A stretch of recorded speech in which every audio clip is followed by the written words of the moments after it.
Jacob Kingston indulged in a sip of whiskey before reaching for his tablet. His wife's text notified him of another late night at work, leaving him to fend for dinner alone. Jacob, a man of meticulous habits, swiftly devised a plan. With the evening unexpectedly free, he resolved to relish a succulent cheeseburger, delve into a captivating book, and uncork a prized bottle of whiskey he had been saving for just such an occasion. As he savored the amber elixir, he set aside his tablet, pondering his circumstances with each sip. Over the past 6 months, Amanda, Jacob's wife of 6 years, had been logging numerous overtime hours.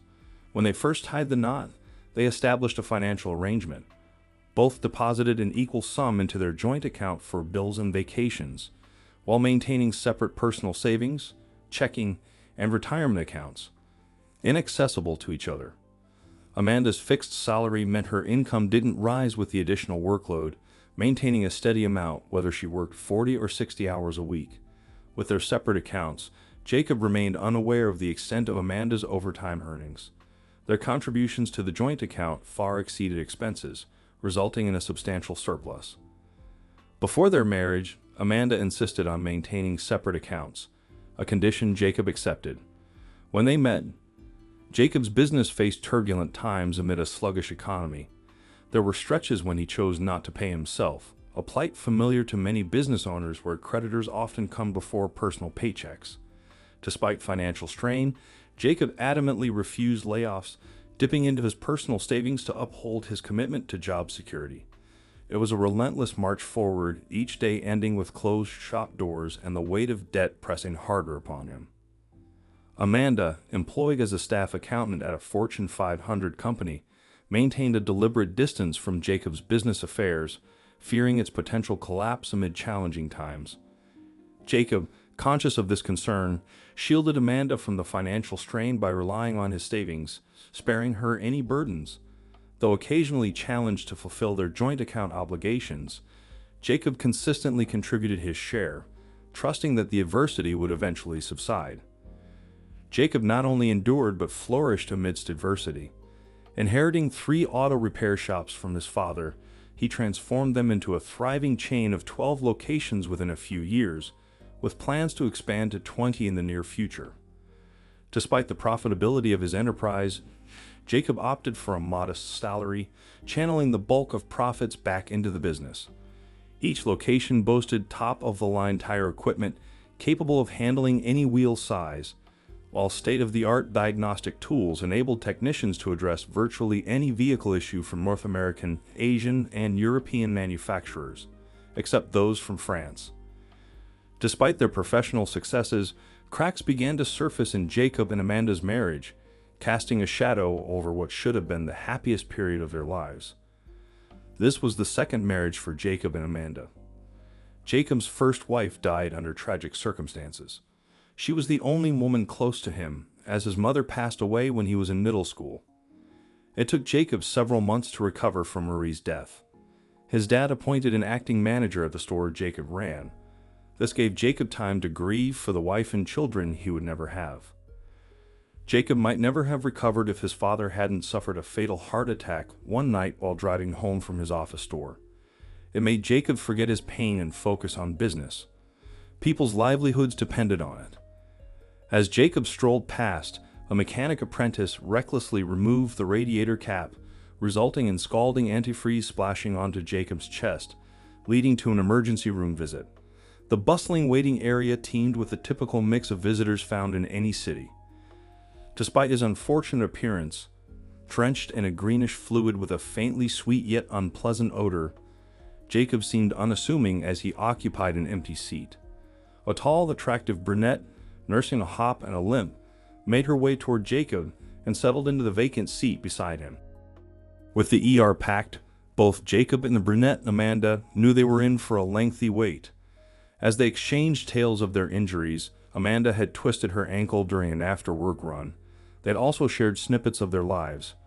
An instant connection sparked between them, leading Jacob to boldly invite Amanda to dinner, an invitation she eagerly accepted. Their chemistry was palpable, quickly solidifying into a relationship.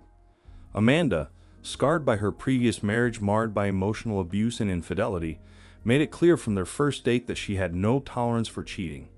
Despite this, their bond deepened, culminating in marriage 15 months after their initial meeting.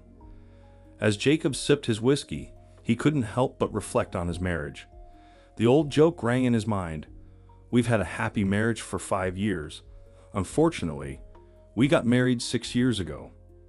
In the early years, Jacob and Amanda reveled in ecstatic happiness. They laughed, danced, and shared intimate moments frequently, their connection seemingly unbreakable. However, challenges arose after Amanda completed her MBA and transitioned to a new role as an accountant in a Fortune 500 corporation. Jacob wholeheartedly supported her career aspirations, desiring nothing but happiness and success for his wife. As the retirement of a senior vice president loomed, Amanda eyed the opportunity for a promotion, with her senior director's impending promotion leaving a vacant position. Confident in her abilities, she set out to demonstrate her enthusiasm for the role. However, over time, Jacob noticed a change in Amanda's behavior. Kendall, the senior director, grew increasingly curt with Jacob, seemingly finding fault in everything he did.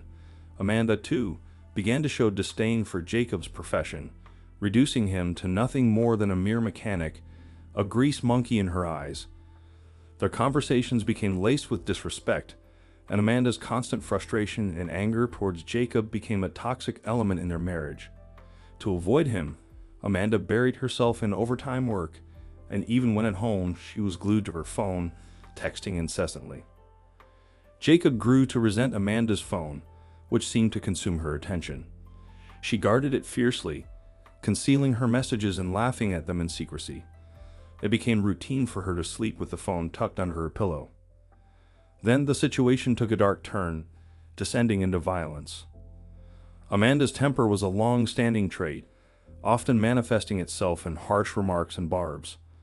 When she lost her temper, she quickly calmed down and made amends, and when Jacob was the object of her anger, her remorse led to a wonderful night of reconciliation. But Jacob began to notice a disturbing trend. Amanda's outbursts were becoming more frequent and intense, and the intimacy that had made her temper more tolerable seemed to be waning, and he worried about the state of their relationship. A month ago, amidst an argument sparked by Amanda over seemingly trivial matters, she crossed a line by slapping Jacob, an act completely out of character for both of them in their 6 years of marriage. The shock of the slap reverberated through Jacob to his core, leaving both parties stunned. Amanda quickly realized her mistake, offering apologies and pleading for forgiveness. However, the incident foreshadowed darker times to come. A week later, tensions escalated further when Amanda berated Jacob for not attending to the oil change light in her Audi. Despite Jacob's explanation that the car was entitled to free oil changes for the initial 3 years, Amanda's frustration boiled over, resorting to insults. Fed up with her behavior, Jacob decided he'd had enough. He confronted Amanda, expressing his disapproval of her choice to purchase the expensive and unreliable German car, reminding her that its maintenance was her responsibility. Amanda's reaction was explosive. She grabbed her coffee cup and hurled it at Jacob, narrowly missing him as he dodged the projectile. Shocked by her aggression, Jacob stared at Amanda in disbelief, met with her cold, emotionless gaze as she turned and walked away without a word. Jacob took a sip of his whiskey as he heard the garage door announce Amanda's arrival. With a swift movement, he picked up his cell phone and sent out both a text and an email he had prepared earlier. They were duplicates, destined for the same recipient and carrying identical information. For Jacob, redundancy was a fundamental principle. As the lyrics of Tennessee Ernie Ford's song echoed in his mind, he believed in the wisdom of backup plans. If the right one don't get you, then the left one will. As Amanda passed through the living room, her gaze fell upon Jacob, lounging comfortably in his armchair with a glass of whiskey in hand. "I'm going to change, and then we need to discuss some unusual activity on the joint account," Amanda announced without waiting for Jacob's response before disappearing into the bedroom. Minutes later, the sound of the shower filled the air. Both Jacob and Amanda had set up notifications on their banking apps to alert them of any irregularities. Jacob had received the same alerts that now seemed to be causing Amanda concern. With a sigh, he set aside his iPad and took a sip of whiskey, awaiting Amanda's return. 15 minutes later, Amanda emerged from the bedroom, dressed in black yoga pants and a white midriff-bearing t-shirt, her hair still damp from the shower. Despite the absence of makeup, she exuded a stunning beauty, her slender, athletic frame captivating Jacob's attention as she settled onto the sofa opposite him. "Do you know about these deductions from the joint account?" Amanda inquired, her tone carrying a hint of accusation as she held up her phone, displaying their bank's app with a significantly reduced balance. Earlier in the day, it had shown a balance of over $30,000, but now it displayed a mere $12. Jacob nodded in acknowledgement. "The $12,000 ACH debit to PDSC. That's Pendragon Security Consultants. I hired them to surveil you for a month and document your affair with your boss. And the $18,000 ACH to SECD. That was the retainer for Simmons, Kennedy, and Dixon, my divorce attorneys," Jacob explained calmly, taking another sip of whiskey as he observed Amanda's reaction. Tears welled in Amanda's eyes, her mouth opening and closing in a desperate search for words. Her face flushed with emotion, cycling through fear, sadness, and anger, leaving her momentarily speechless. Jacob observed her turmoil, witnessing the rapid shift of emotions. But it wasn't until he reached for his whiskey glass that Amanda seemed to gather her thoughts and find her voice. "It didn't mean anything," Amanda finally spoke, her words tinged with desperation. "I just got carried away, but I can end it now. I don't want a divorce." "Weren't you the one who said she had zero tolerance for cheaters? What does that mean to you?" Jacob countered. "If you ever cheated on me, I would divorce you," Amanda replied, her hands clenched in her lap, her gaze fixed downwards. "That sounds like a prudent stance," Jacob remarked dryly. "I don't want a divorce," Amanda reiterated. "What did you expect would happen when I found out?" Jacob pressed. "I didn't think you would find out," Amanda admitted, her honesty cutting through the tension. "I thought it would end, and we could go back to normal." "And what about the disrespect? The anger? Was I just supposed to overlook that?" Jacob challenged. "I never disrespected you, and there was no abuse," Amanda protested, her voice rising slightly in defense. "You were in our bed with him?" Jacob questioned, his tone firm. Amanda gasped, her face draining of color. "Yes," she admitted softly, "but I didn't mean to disrespect you." "Well, that's just great. As long as you didn't intend to disrespect me, then I suppose it's all forgiven," Jacob retorted, his tone laced with simmering anger. "You slept with your lover in our bed in our home, and you don't see how that was disrespectful to me." "And you claimed there wasn't any abuse?" Jacob scoffed incredulously. "You slapped me and hurled a coffee cup at my head. That's textbook abuse." "We can move past this. I don't want a divorce," Amanda insisted, her voice tinged with urgency. "We can seek help from a marriage counselor." Jacob shook his head resolutely. "Our marriage wasn't the issue. Your infidelity was. Counseling is necessary, but not to salvage our marriage. You need to address whatever issues led you to cheat. If your boyfriend were available, you'd be out the door in a heartbeat. I'm not your backup plan." "I don't want a divorce," Amanda repeated adamantly. "You'll change your mind," Jacob remarked wryly. Throughout their conversation, Amanda's phone had been buzzing incessantly with notifications, which she had been ignoring in favor of pleading her case to Jacob. As another call came in, she sighed in annoyance, prompting Jacob to gesture towards her phone. "You might want to take that," he suggested. Amanda rose from the sofa and retreated to the bedroom for privacy. Meanwhile, Jacob seized the opportunity to post a message on social media, his fingers tapping away on his phone. Amanda's muffled voice reached his ears, followed by a loud exclamation. He did what? A few minutes later, Amanda returned to the living room, her face flushed with anger and her eyes narrowed in fury. "You told his wife."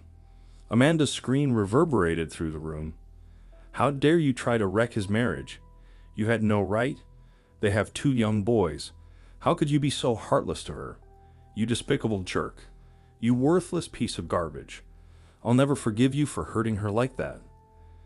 Jacob regarded Amanda with a mixture of amusement and disbelief. "So, let me get this straight. He's not a despicable jerk for cheating on his wife. I'm the despicable jerk for exposing his infidelity. Your logic is seriously flawed, sweetheart.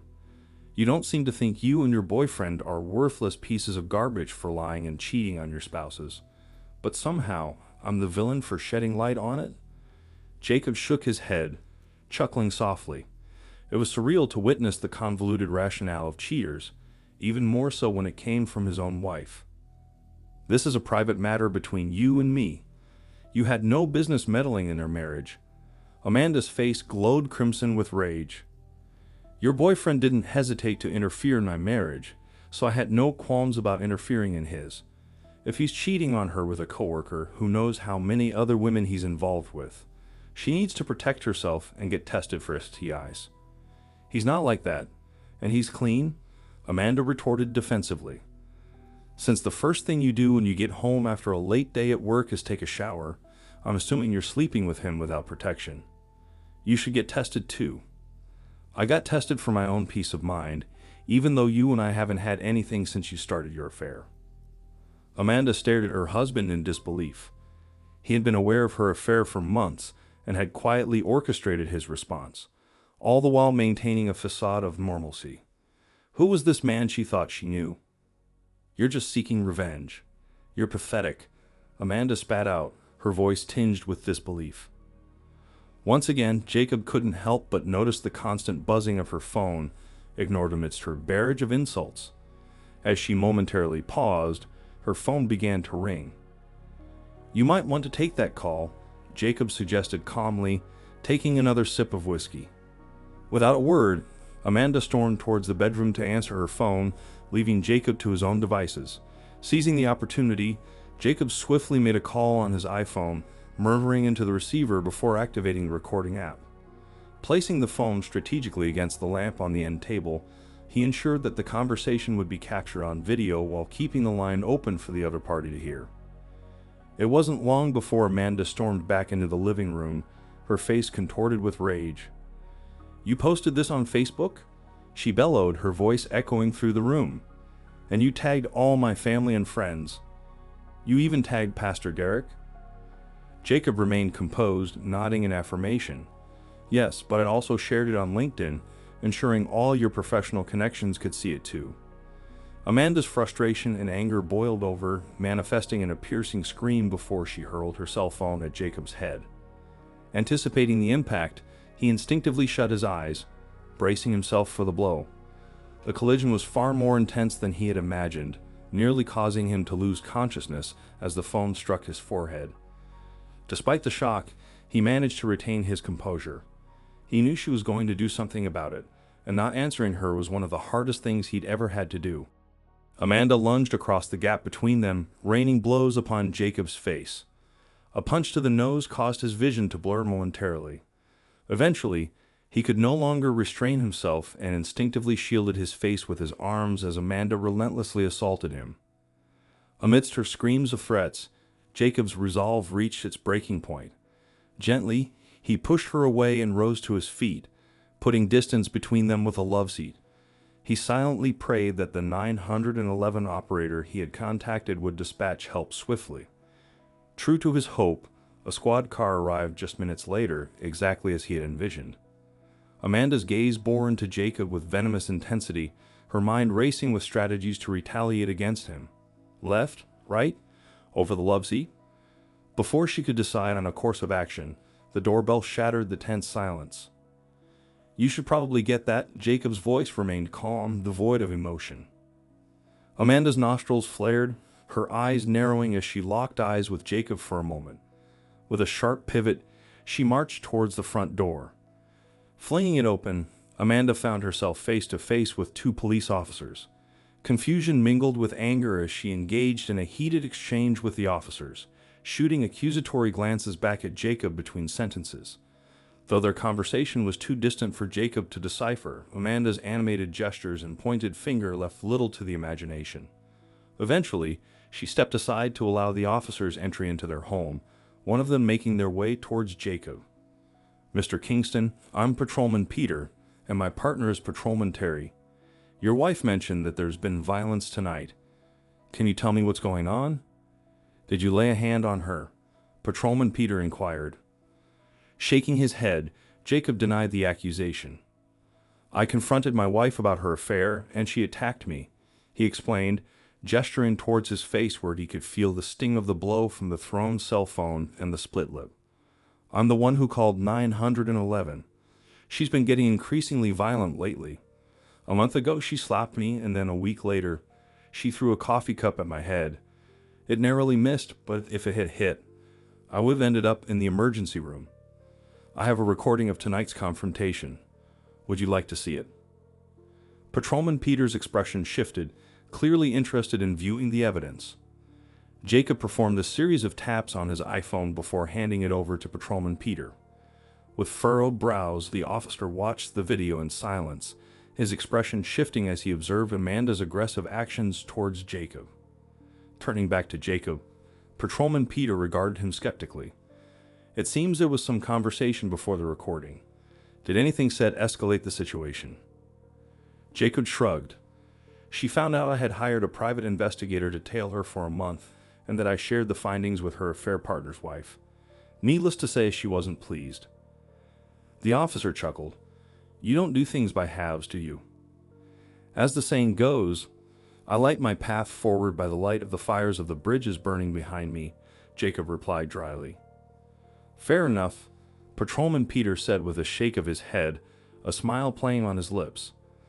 Exiting briefly to confer with his partner, they reviewed the situation. Returning, they seemed to have reached a conclusion. "We're arresting your wife for domestic violence and threats," Patrolman Peter informed Jacob. "I'd suggest getting a restraining order." As Amanda was escorted out in handcuffs, she turned to Jacob, tears streaming down her face, pleading desperately. "Jacob, please don't let them do this to me. If you ever loved me, make them let me go. I'll be good, I promise." Jacob rolled his eyes, accepting a business card from Patrolman Peter. "My email's on the card. Send me the video," the officer instructed. As the squad car drove away, Jacob wasted no time in contacting his attorney, Frank Simmons. It played out just as expected. "She's been arrested and taken to jail." "Stay calm, Jacob. If she shows up again, you know what to do," Frank advised.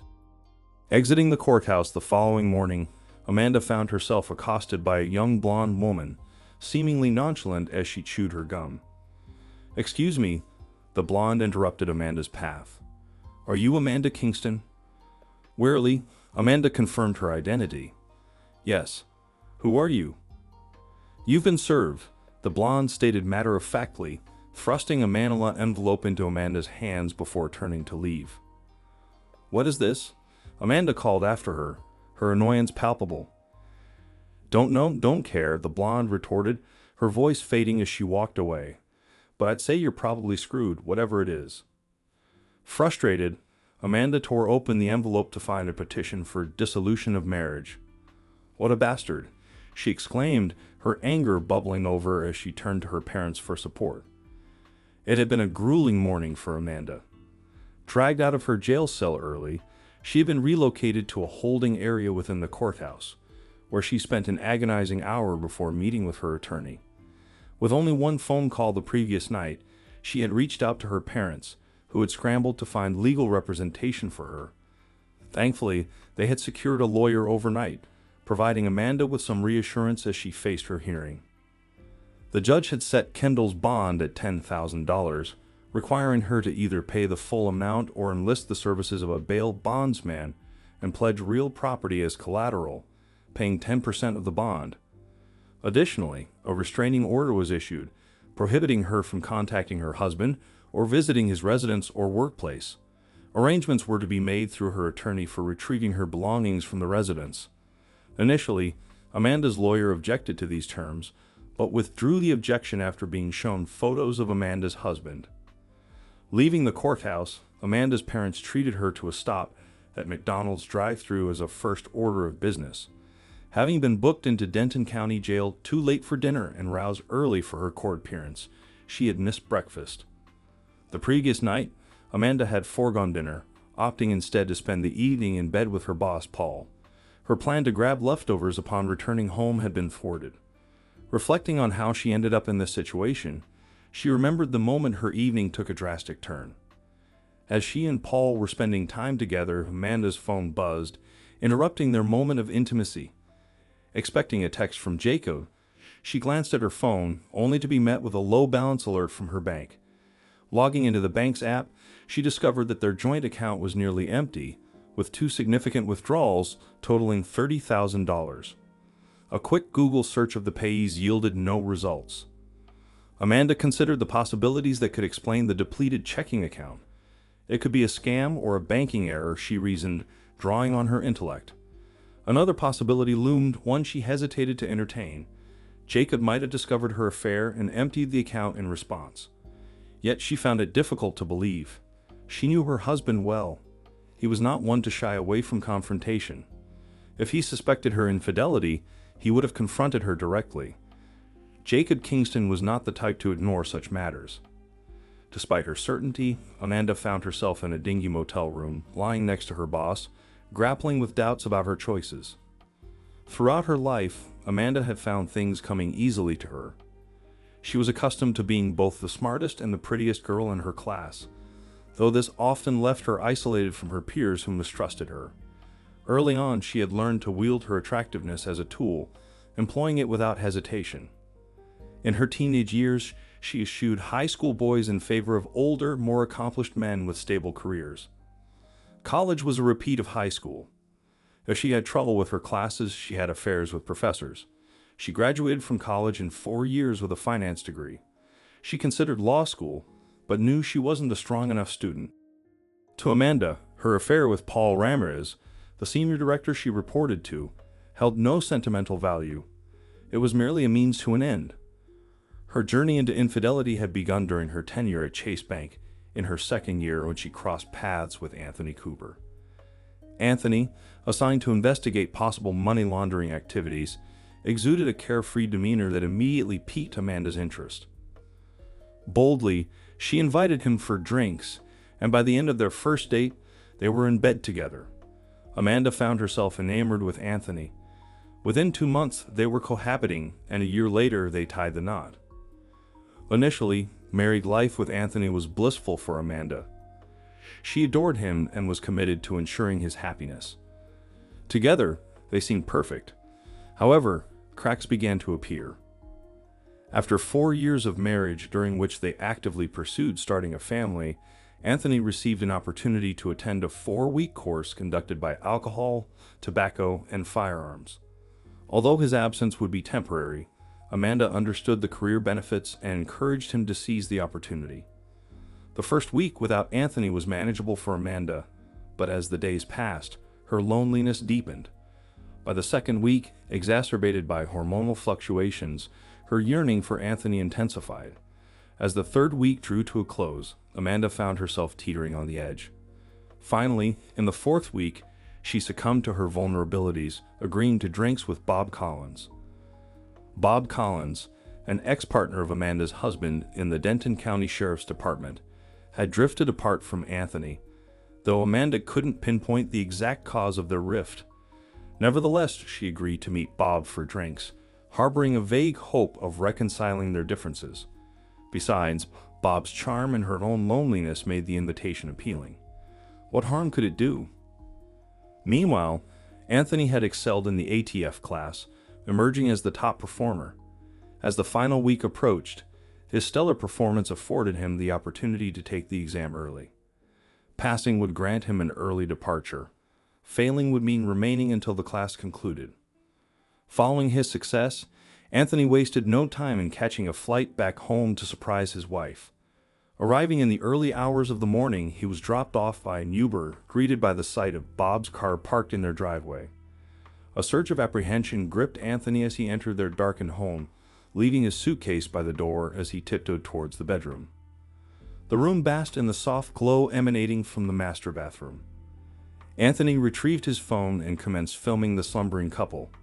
After capturing 30 seconds of footage, he snapped a few pictures before stashing the device away. Sauntering over to Bob's side of the bed, he delivered an impish flap. The scream that came out of Bob's mouth woke Amanda from her sleep. When she awoke, she was startled and disoriented. She saw Bob crying and holding his cheek with both hands. Her husband was standing over them, but for a moment her brain couldn't comprehend what was happening. Then everything fell into place. Amanda's expression morphed from shock to terror as she processed the gravity of the situation. Her soon-to-be ex-husband's rage was palpable as he issued his ultimatum. "I'll return at 3 to collect my belongings. I expect you to be gone by then." Anthony's voice seethed with anger. "If I find you here, I won't be accountable for my actions. You're not worth jeopardizing my job or freedom." With a firm grip, Anthony seized Bob by the hair, forcing their eyes to meet. His words dripped with contempt.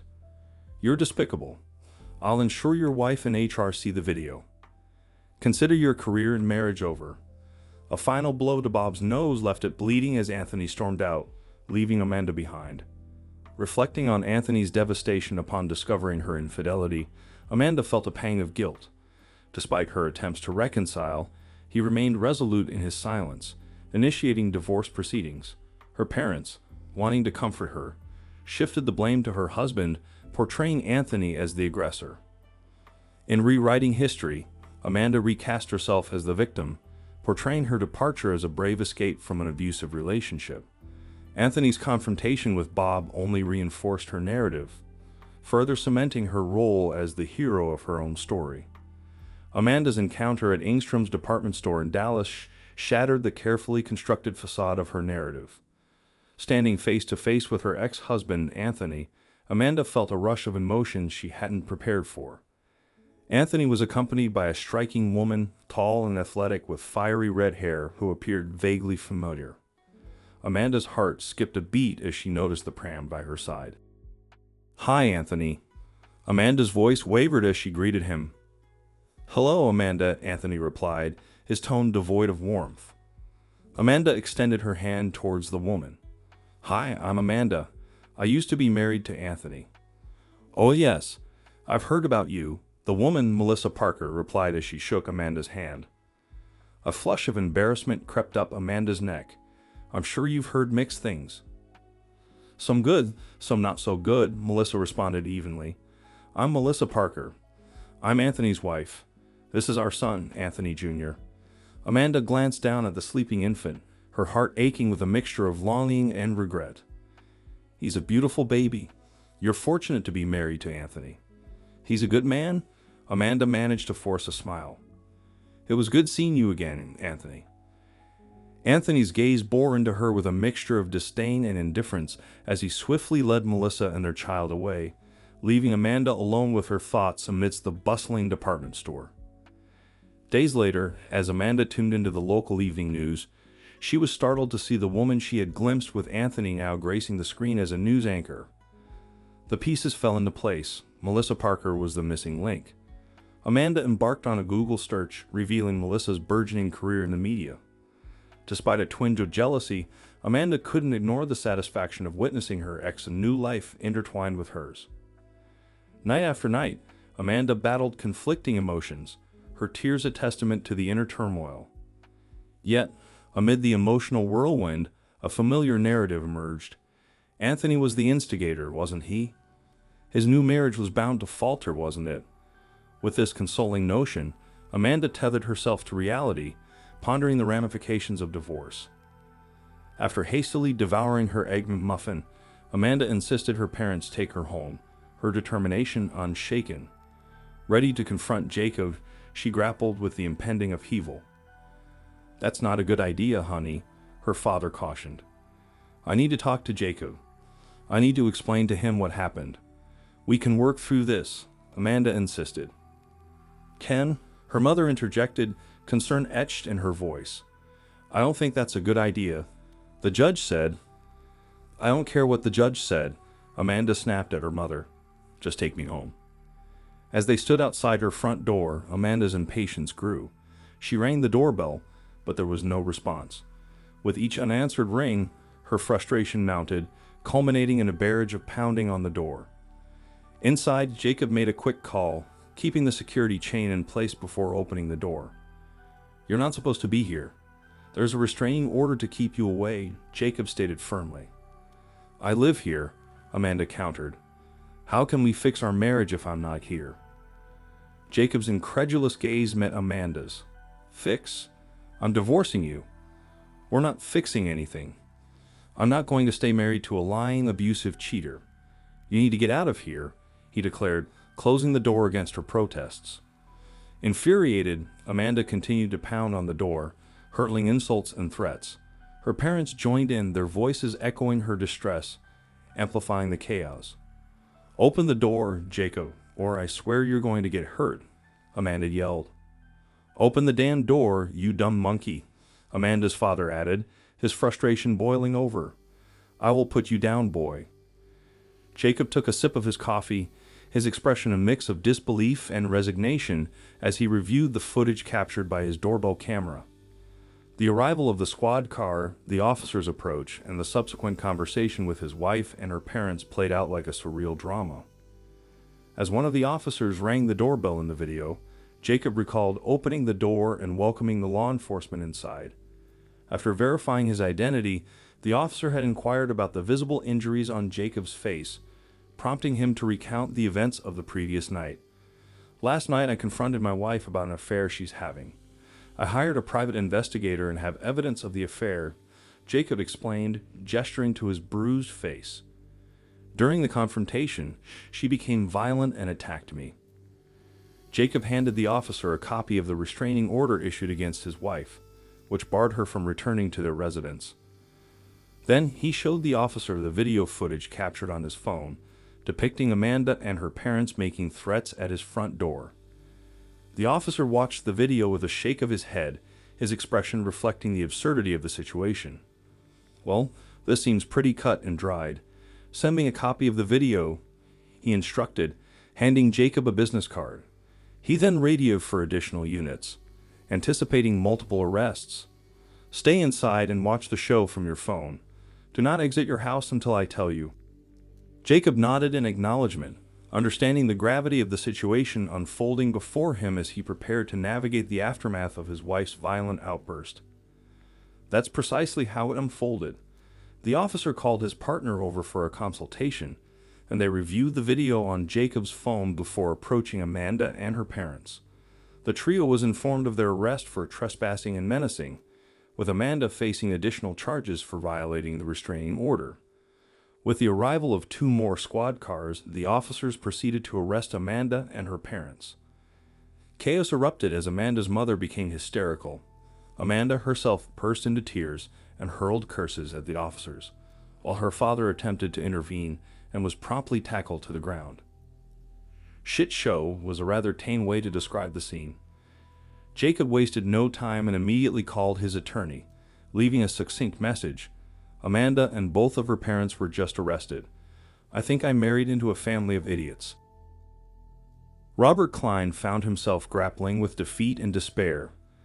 The events of Friday night had left him, his wife, and their daughter in handcuffs, arrested for trespassing and making threats against their son-in-law.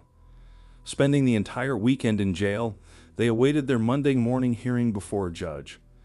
Both Robert and his wife were slapped with restraining orders, commanding them to steer clear of Jacob's home and workplace. Meanwhile, Amanda had her bail revoked due to violating the protective order and menacing Jacob, ensuring her prolonged stay behind bars. Although Robert and his wife managed to secure their release, Amanda remained incarcerated indefinitely. As he reflected on these circumstances, Robert couldn't shake the feeling of parental failure. Amanda, once his cherished daughter, had become a personification of entitlement and narcissism. Despite this realization, she still held a special place in his heart. Throughout the weekend, Nicole, his wife, shared a cell with Amanda, their conversations veiled in secrecy upon her release. Nicole's demeanor upon leaving jail hinted at a newfound determination, leaving Robert puzzled as to its source and purpose. Robert reached out to the attorney who had handled Amanda's previous arrest, only to learn that he was conveniently unavailable due to a coincidental vacation. Sensing a stroke of luck, Robert decided to seek legal counsel elsewhere. He scoured the yellow pages until he found an attorney willing to meet him promptly. Little did he know, this impulsive decision would serve as a harbinger of trouble. Kenneth Campbell, the attorney Robert stumbled upon, hardly fit the stereotypical image of a lawyer. With a gaunt frame, receding hairline, and a face reminiscent of a bird of prey, Kenneth exuded an aura of opportunism. Robert couldn't help but recall a phrase from his distant literature studies, something about a lean and hungry look. While some lawyers resorted to flashy TV commercials or billboard ads, Kenneth seemed like the type to promote his services in less reputable establishments, perhaps even on Fox News.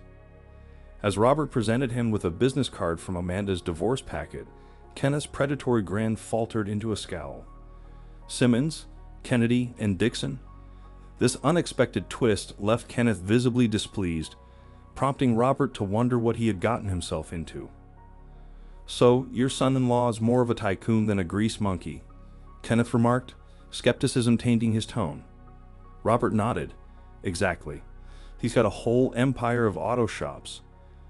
Doubt he gets his hands dirty." Kenneth refrained from further inquiries, opting to rely on his own research. He swiftly navigated to his computer and initiated a Google search on Jacob Kingston of Kingston Automotive. 12 thriving locations. Impressive. Looks like we've hit the jackpot. With a business like that, your daughter's divorce settlement could be substantial. And who knows, maybe he'll cover my fees too. Kenneth mused, his eyes gleaming with anticipation, metaphorically rubbing his hands together at the prospect of a lucrative case. "Go screw yourself." Kenneth stared at his cell phone, incredulous. After leaving a message with Jacob's attorney, Frank Simmons, who had just returned his call, Kenneth demanded an urgent meeting with Jacob Kingston and his legal counsel to discuss temporary spousal maintenance. Frank's response was brief before he abruptly ended the call. Fuming, Kenneth dialed Frank Simmons' number again, fully prepared to give him a piece of his mind about professional courtesy among colleagues in the legal field. What part of "go screw yourself" did you not understand? Frank Simmons had asked without greeting or preamble. "You want to play hardball? Then we'll play hardball," Kenneth said to himself as he placed his cell phone down on his desk. "Why didn't you inform me about the videos?" Kenneth's voice reverberated through the room as he confronted his clients. "I walked into that conference room looking utterly foolish." Finally managing to reach someone at Simmons, Kennedy, and Dixon, Kenneth was greeted by a first-year associate tasked with scheduling a preliminary conference. It was made clear that Kenneth's clients need not attend this initial meeting. The entire conference proved to be a dismal affair for Kenneth, from the moment he stepped into the law offices of TSKD to his hasty departure. Each moment seemed designed to embarrass and undermine Kenneth Campbell, Esquire. It all started in the reception area, where Kenneth announced himself to the receptionist. It felt as though he would have received warmer reception if a stray dog had suddenly morphed into a lawyer and strolled in with a briefcase. Redirected to a small conference room, he was left to wait, assured that someone would attend to him shortly. Kenneth seethed in the cramped room for what felt like an eternity after Carol's dismissive instruction to wait. When someone finally came to fetch him, it was a woman who appeared young enough to be a teenager. In Kenneth's eyes, she seemed no more than a child, and he couldn't help but underestimate her. Little did he know, Terrell Dixon was a Yale law graduate in her 30s, propelled by her natural talent and family connections to become a junior partner at her firm. Kenneth remained oblivious to her accomplishments, writing her off with a single glance. As Kenneth entered the conference room, he was taken aback to find Carol seated across from him. Her demeanor shifted from mild amusement to something more predatory as Kenneth outlined his client's demands. However, his shock turned to bitterness as Carol swiftly dismantled his arguments. "They had evidence of your daughter's violent behavior, violations of the restraining order, and even death threats from you and your wife. Not to mention the prenuptial agreement you conveniently forgot to mention," Terrell stated coolly. Kenneth felt his pride wounded by Carol's words. The entire ordeal had been a humiliating blow to his ego, and he couldn't contain his frustration. "You've made me look like a rookie, not a seasoned lawyer with 30 years of experience," he snapped. With a steely resolve, Carol delivered her verdict. "I'm terminating our representation of you. Find another lawyer to handle your mess. And here's my invoice for the time wasted. Now get out of my office." Kenneth stormed out, seething with anger and humiliation, realizing he had underestimated Carol Dixon to his own detriment. Amanda and her parents sat across from Jacob in the conference room, their expressions filled with resentment. Amanda had meticulously dressed herself, hoping to showcase what Jacob would be losing. But Jacob remained calmly indifferent, unfazed by her attempts to elicit regret for their impending divorce. The terms of the divorce were straightforward. There wasn't much to divide. They agreed to retain their respective possessions brought into the marriage. Jacob, having bought the house prior to their union, would keep ownership, a decision Amanda interpreted as a lack of commitment. Jacob, on the other hand, saw it as a prudent safeguard against uncertainty. In hindsight, both perspectives held some truth. As part of the settlement, Jacob insisted on return of Amanda's wedding set, and in return, he handed over his own ring. Amanda placed her rings in an envelope and passed it to Jacob, who simply removed his ring and pushed it across the table to her. Throughout the meeting, his ring sat untouched, a silent testament to the finality of their decision. As they stood, the weight of finality hung heavy in the air. Jacob felt compelled to ask Amanda the question that had lingered in his mind. "Why, Amanda? We had a good life together. I thought we loved each other. Why throw it all away for a fleeting affair?" Amanda's sigh carried the weight of uncertainty as she met Jacob's gaze. "I wish I had a clear answer for you. Maybe it was boredom, restlessness, ambition, perhaps a blend of all three. What can I say? Do I regret betraying you? I regret the consequences, not the act itself. It's a part of who I am. But you were a good husband. I just wasn't a good wife. And maybe I never will be to anyone." Jacob nodded, her words confirming what he had suspected all along. Gathering her belongings, Amanda turned to leave, but Jacob's voice stopped her in her tracks. "Amanda." She turned back to him, meeting his gaze as he gestured to his wedding ring, still resting on the table. "You should probably take that." Thank you for watching my video to the end. Don't forget to give me a like if you like this story and subscribe to my channel. Have a great day and see you soon.